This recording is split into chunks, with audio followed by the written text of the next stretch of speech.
Hi, I'm Kimberlyn. I'm here to support you in living your life's work by helping you to connect with inspiration through introspection. Storytime is a virtual meeting space where we gather to connect. After all, this journey of life is all about connection. And yoga, at its heart, is the practice of building and nurturing authentic connections. By sharing our stories, we share our hearts. We connect more deeply, more intimately with ourselves, with each other. Whether it's live and in real time or anytime, on your time, we're here to be together. Whether it's related to your practice on the mat or out in the world, to me, it's all yoga. And by that I mean yoga is the way of being in the world. It's all part of living and learning. In other words, we're not here to be perfect or perform, but rather to practice. And it's taken me a long time to accept this truth. I am here because I believe that no matter what we've accomplished, what we've endured, life is better when we come together authentically and compassionately to share and bear witness to each other's stories. Welcome to Storytime. I'm so glad that you are here.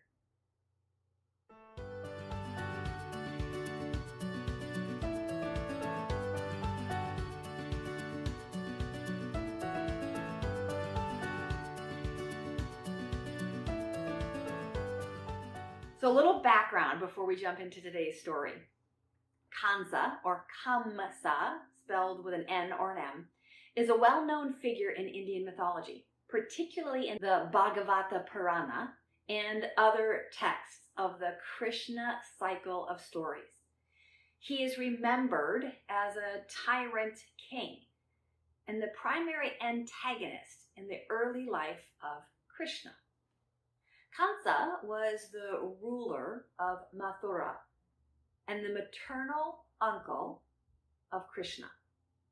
In many tellings, he usurped his father's throne, becoming a cruel and oppressive king. We first meet Kansa not because he deserves our attention, but because of his connection to Krishna. Kansa's sister, Devaki, was married to Vasudeva, Krishna's father. The story begins. The northern plains of India, below the majestic Himalayan mountains, were very fertile at one time. The great river Yamuna began her journey in the icy peaks of the Himalayas and ran through the northern plains on her way to the ocean, nourishing the soil as she flowed. On the banks of the Yamuna, several villages nestled in an endless expanse of wild, green woods and lush, rolling meadows. Amid such beauty and splendor, the citizens of Mathura herded cattle and lived quite prosperously. But everything changed when the demon king Kansa became king of Mathura. Kansa commanded a great empire, but he ruled his subjects with an iron fist and evil intentions. His greed for wealth was insatiable. To fill his royal coffers, he taxed the poor villagers very harshly. When people could not pay up, he sent fierce demon messengers to punish them. Wherever the demons went, chaos and destruction followed. They demolished whole villages, killed children, stole cattle, and set fire to standing crops. They stopped at nothing, and the people got the message loud and clear: pay your taxes or else. It soon became impossible for the people to keep up with the unjust demands of their cruel king. They knew that Kamsa had imprisoned his own father, the kind and generous king Ugrasena, simply because the old king had objected to his son's ruthless greed. The people had no one to turn to, no constitution to stand on, no one to help them fight the injustice. In desperation, they turned to the heavens and prayed to Lord Vishnu, saying, "Please help us." Another cry for help came from the earth goddess Bhumi. Bhumi was very generous. She gave her rich soil and flowing waters freely so that all people could prosper. But no matter how she tried, Bhumi could not produce enough wealth to satisfy Kansa's greed. She knew the people lived in terror of their king. No matter how hard they worked, they could never satisfy Kansa's greed. They could never fill his bottomless coffers. Bhumi felt helpless as she watched the innocent people suffer. When she could bear no more, she took the form of a cow and went to the heavens to seek help from the lords Brahma and Shiva. Lord Brahma had created Kansa. Lord Shiva would know how to destroy him. The gods listened to Bhumi's tale of woe. After some deep thinking, they said, "Only Narayana can help in these hard times, Bhumi. Let's go see him." In Indian mythology, Narayana is one of the most profound and widely revered divine figures, associated especially with Vishnu, the preserver in the Hindu trinity of Brahma, Vishnu, and Shiva. His name and identity hold deep symbolic meanings across the Vedas, Upanishads, Puranas, and epics. In Sanskrit, Nara is man, being, or all living beings. Ayana refers to a refuge, a resting place, or an ultimate goal. So Narayana can be understood as the refuge for all beings, or the resting place of humanity. Narayana represents the supreme consciousness that pervades everything. He is the cosmic sustainer, upholding dharma and balance. His imagery often depicts him as resting on cosmic waters, symbolizing that all creation arises from him and dissolves back into him. Soon, they arrived at Lord Vishnu's home in the Kshir Sagar, an ocean of milk that nourished the entire creation. Vishnu bobbed gently on the waves of milk, resting on the back of his great serpent, Shisha. The 5-headed serpent made a magnificent coil and spread out his hoods. His 10 beady eyes shone like jewels, and 5 red tongues leaped out of his mouths like flames from a roaring fire pit. Lord Vishnu's wife, the goddess Lakshmi, sat beside him on the serpent's back. Bhumi bowed humbly to Lord Vishnu. "Help us, Narayana," she cried. "Kansa, the cruel demon king, has made life impossible for the people. No one feels safe anymore." Bhumi's eyes stung with hot tears, and her voice quavered as she begged for Lord Vishnu's help on earth. "Don't worry," he comforted. "I will be born on earth as Krishna to teach these demons a lesson." Patting Shisha, Vishnu said, "On earth, you will be my cousin Balaram." Then Vishnu winked at his wife and said, "Sweetheart, I cannot live without you. You will be my girlfriend, Radha." Bhumi sighed with relief because she knew that Lord Vishnu would keep his word. Help was on its way. Now, in the whole world, the only person Kansa loved dearly was his little sister, Princess Devaki. He had just attended Devaki's marriage to Vasudeva, the king of the clan of cowherds. After the wedding, Kansa drove the newlyweds' chariot, whistling a merry tune and urging the handsome horses on. The starry-eyed couple waved to the people who had come out in droves to greet them, celebrate their union. Then, all of a sudden, a booming voice spoke from the sky. This divine voice, what's known as an Akashvani, declared that Devaki's 8th son would one day be the cause of Kansa's death. Beware, Kansa, your dear sister Devaki will have 8 sons, and the 8th will be the death of you. In a flash, Kansa jumped out of the chariot. His cruel, steely eyes blazed blood red as he grabbed Devaki by her long hair, dragged her out of the chariot, and took a sword to her neck. Vasudeva was horrified. He cried, "Oh, king, is this any way to treat your dear sister on her wedding day? Or any day for that matter? She is innocent. Let her go. I promise that I will give you our 8th child." Kansa knew that Vasudeva was an honorable man and he would keep his word. So he let go of Devaki and sheathed his sword. But instead of driving the newlyweds to their royal palace, he locked them up in the fortress dungeon on the banks of the Yamuna River. His father, King Urgasena, was jailed there as well. Kansa rationalized his behavior to himself. There really is no need to kill my beloved sister, but her 8th child will not see the light of day. I am safe until she delivers her 8th son.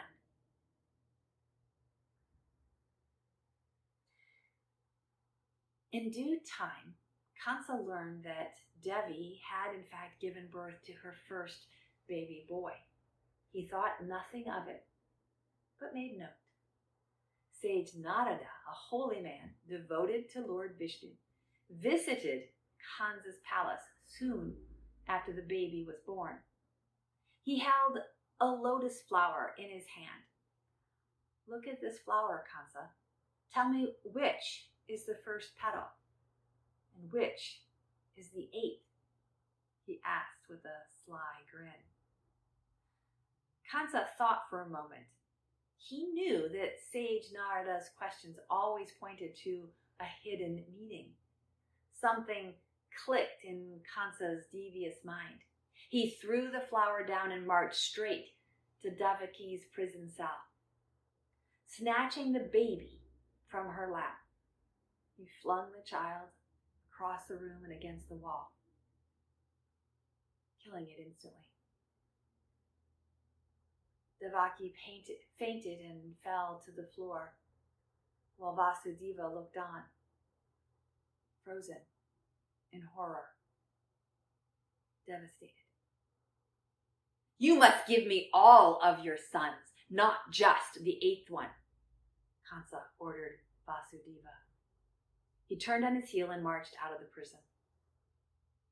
Sage Narada saw all of it and smiled knowingly. He knew that Lord Vishnu had seen everything too. See, the crueler Kansa became, the sooner Lord Vishnu would come to earth.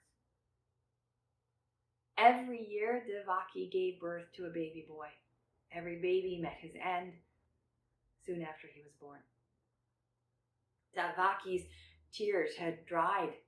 She'd lived in a daze. With each and every breath, she prayed, "Please help us, Narayana." Lord Vishnu heard each of her prayers.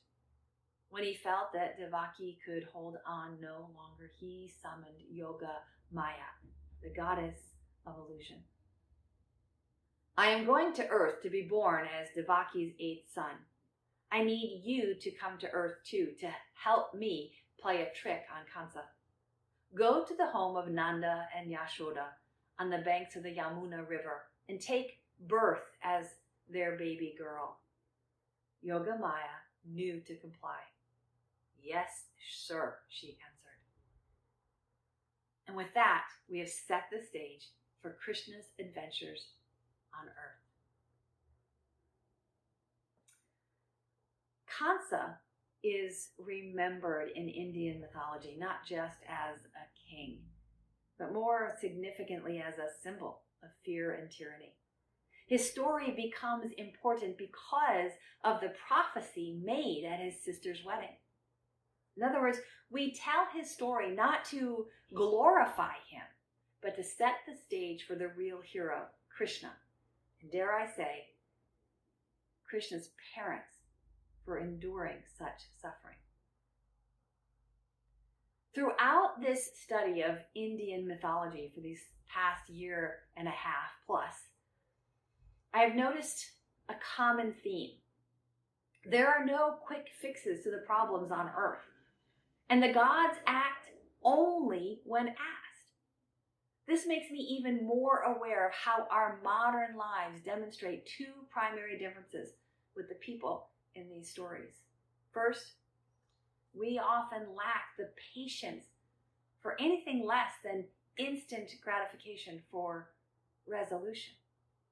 And two, we often prefer to complain to each other rather than ask for help from those in positions of influence and power. Before we close today's story time, I have 3 reflection questions inspired by Kansa's story. I hope that we can reframe his character to understand our own and connect his myth to our modern life and self-inquiry. So number 1, facing fear. Kansa was consumed by the prophecy of his death, letting fear dictate his actions. So I ask, what fears in my life drive me to make choices that limit my freedom or harm my well-being? How might I respond differently if I acted from trust instead of fear, abundance instead of lack? 2, control versus surrender. In trying to control fate, Kansa only hastened the fulfillment of the prophecy. So I ask, where in my life am I trying to control outcomes that are beyond my power? How could I surrender? How could I create more peace and contentment? And 3, the inner tyrant. Kansa symbolizes the inner voice of cruelty, doubt, or ego that suppresses our true nature. What inner Kansa do I notice in myself? What habits or thoughts or behaviors tyrannize me as well? Or perhaps more importantly, what practices like yoga, meditation, or self-compassion help me return to balance, to center, to contentment? I hope these reflections invite us to see Kansa not so much as an external villain, but as a mirror to our own internal struggles and temptations. And let this support our personal inquiry to know ourselves better so we may cultivate self-compassion and humility. In closing, I share these stories to expand our minds and our hearts, to grow in authentic alignment, and to help us move freely through the tasks of each and every day and the seasons of life. Every day is an invitation to begin again in greater intention and alignment. Every day is an opportunity to know ourselves better through practice and study. Connection is key to receiving and benefiting from that invitation. My invitation to you, as always, let's connect. I want to hear from you. How are you living your yoga? Whether you visit us in person or online, whether it's for a one-on-one or a group experience, we want to meet you in the practice. We want to support you in living your life's work. Let us close with a blessing. May you breathe deeply, move freely, labor lovingly, and live vibrantly. May you be well. Namaste.